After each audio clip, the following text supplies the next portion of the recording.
Hi, you two, and welcome to our Wednesday writing lesson where we talk about what things that we're going to practice in writing this week.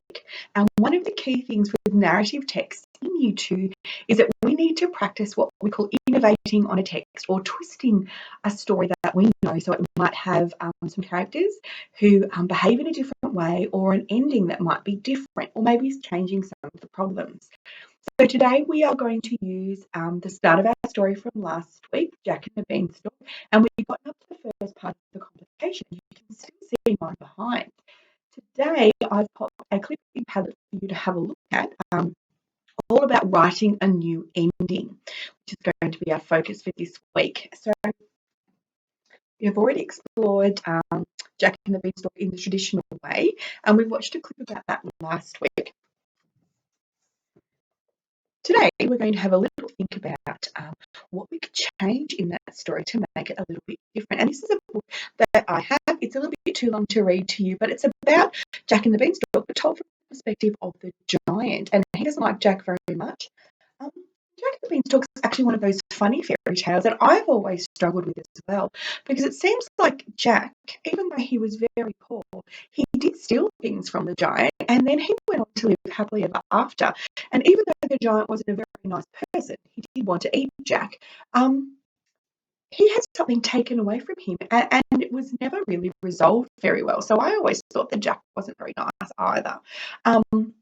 So in this story, in Padlet today, you'll be able to see some of the different things that you could possibly put into the story to change the traditional way our Jack and the Beanstalk story is told.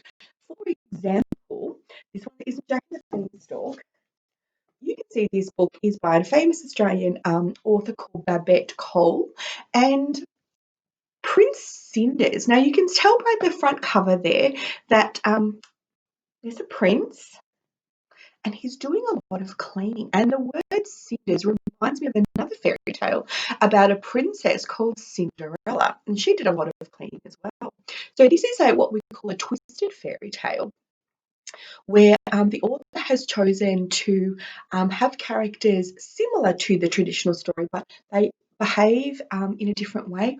Or she's changed Cinderella to a boy, and he's now Prince Cinders. So little things like that, you can change the meaning of the fairy tale. This is one that we have in our library. There is another one actually called Princess Smarty Pants, which is a combination of a number of fairy tales, all about princesses who, in the stories, the traditional stories, rely on princes to come and save them. Princess Smarty Pants doesn't need anybody to save her. She's quite capable of doing everything by herself. Really funny. And I might read some of those to you later on in the week. What I really want you to focus on today, though, guys, is planning your your new ending. So I've actually popped in Padlet a couple of planning documents that you could use if you wanted to. But I want you to think about some of the ways you could change the ending of the story.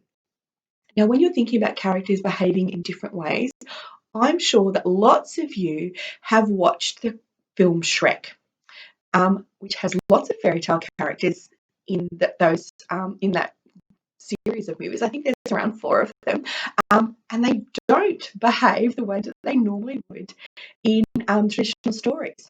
The ogre's the good guy. The princess robs eggs from a nest. Those 3 pigs are crazy.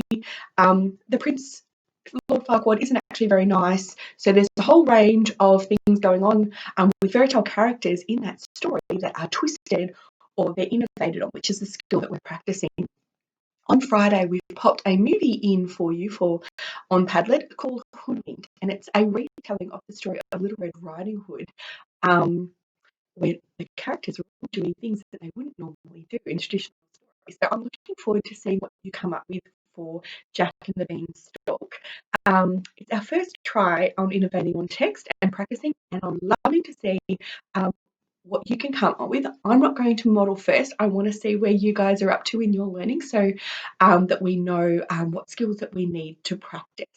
I'm looking forward to seeing, after you watch the clip, have a think about some of the things that you might be able to change and then continue on with your story from last week. Looking forward to seeing your portfolios, guys. Bye.